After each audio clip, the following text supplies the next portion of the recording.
AllBall TV. They scared, but I'm not. They don't like comentario. Y suscribe. Shams. Him and Woj got the craziest beef. But they got issues with each other. Like everything in this world is polarized and has like a war. So if you're Shams, the opposite of Shams is Woj. Anyway, he reported, or he was on his show on FanDuel. This is the Knicks Fan TV Twitter account putting it. He has a show called Running It Back with Michelle Beadle. Michelle Beadle, who I used to love on ESPN, man. I used to love Michelle Beadle.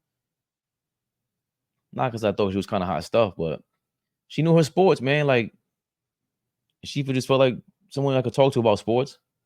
And she sounded like she knew what she was talking about. Shams, I can't front, man. He reminds me of the Indian kid back in high school that was like kind of cool. Got the fade. You know what I mean? He might have had 5 on it with you. Anyway, this is what he said about Julius Randle.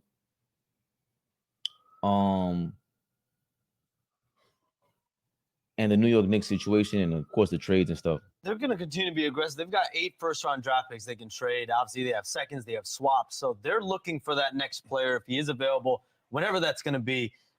There are a few issues, though, right? You have the OG Anunoby free agency that potentially looms. They got him in that big trade. They gave up a lot of assets for him, Emmanuel quickly, draft picks, etc.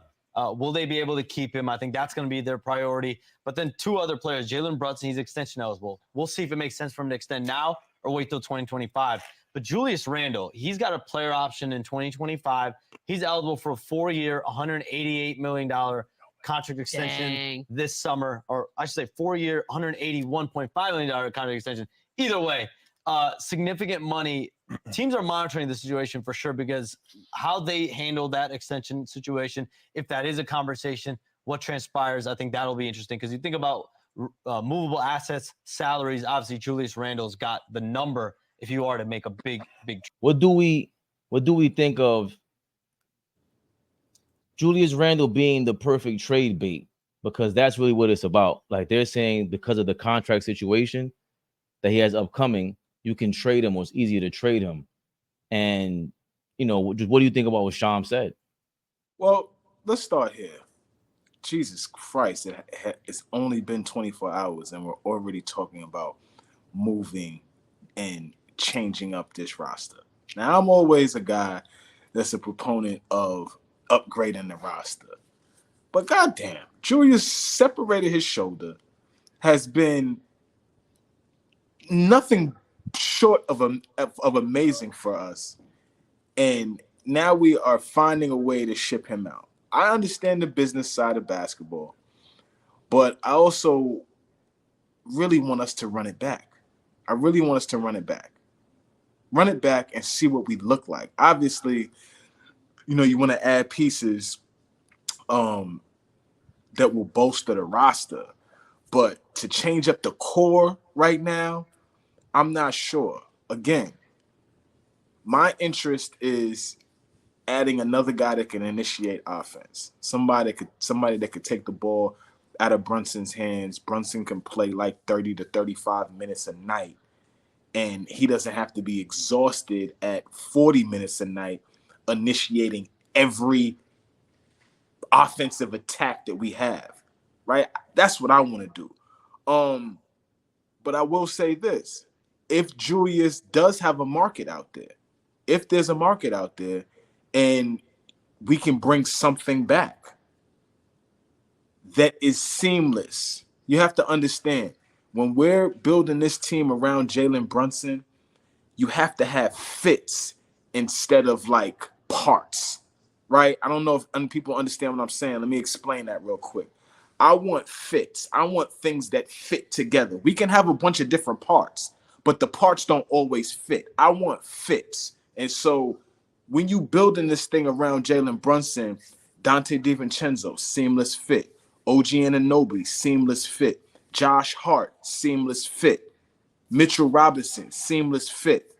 Right? All guys that are clear and understanding of what they need to do to help us win ball games. So I don't want somebody that's going to come in and alter this culture, right? Bring somebody in that is ready to buy in. So if we do move Julius, we need something like that, bro. And I'm not about to start throwing a bunch of names out there because I've already heard the names that are about to start floating around: the Paul Georges, the Mikal Bridges, the Brandon Ingrams. You know, all of those kind of names are gonna start getting thrown around. So I'm not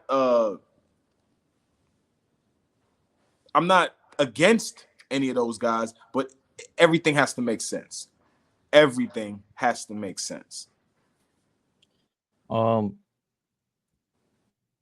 it's funny because I was gonna say the perfect Julius Randle trade is to trade the idea of trading Julius Randle. I don't think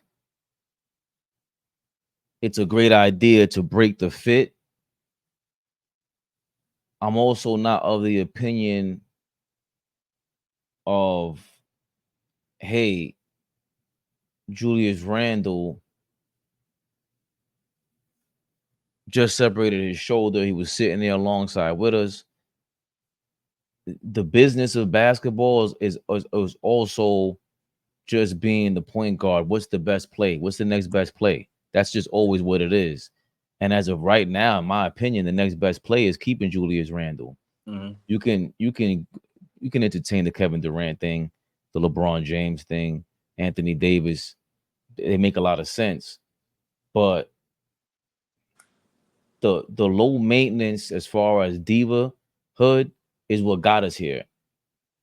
When Julius Randle got to New York and he got his contract, and we were totally polarized of him as a fan base before Brunson got here, while RJ Barrett was here.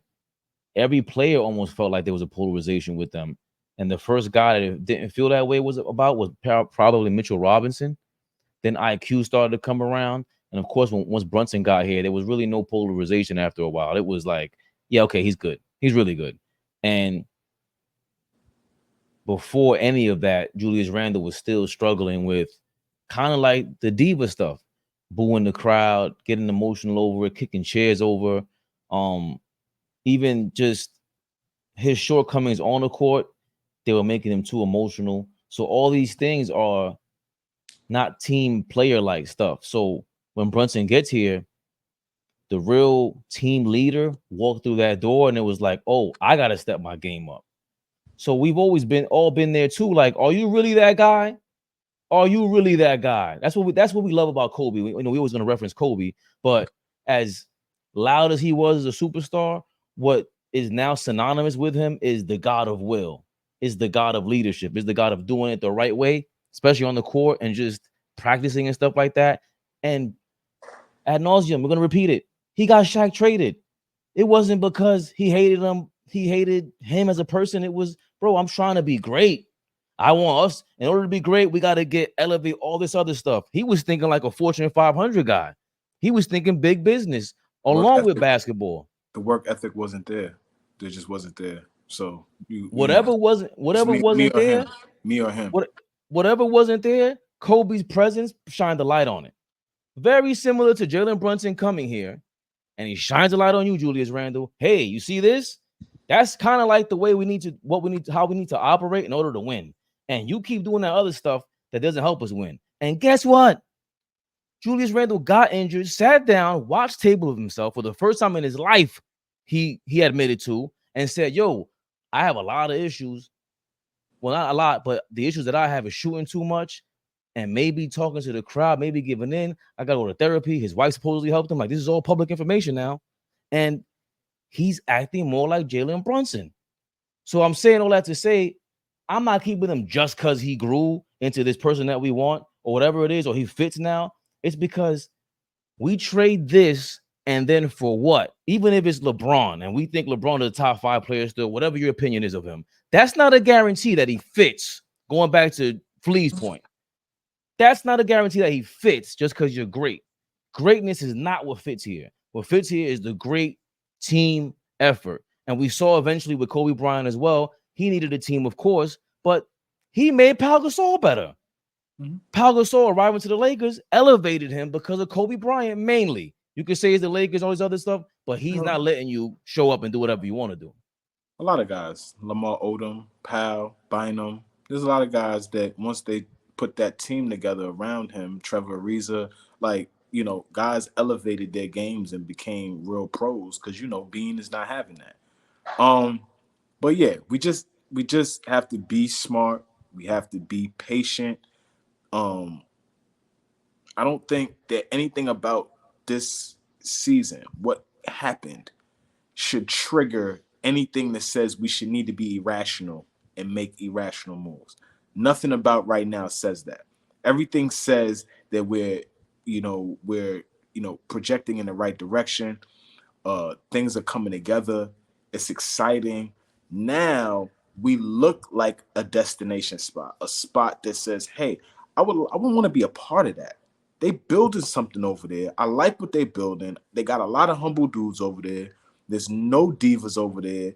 There's no fake alpha males over there. I hate that term, alpha male. What the hell is that? But all this, they don't have that over there, right? So it's a nice landing spot, right? If you're ready to work hard, play hard, and win games, and just be a blue collar type team, then we're it. We're it. If you want to come and dictate offense and worry about how many shots you're going to be putting up a night, and all the other dumb shit, the Knicks currently right now are not for you. They're not for you. So stay away. AllBall TV. They scared, but I'm not. They don't like comentario. Y suscribe.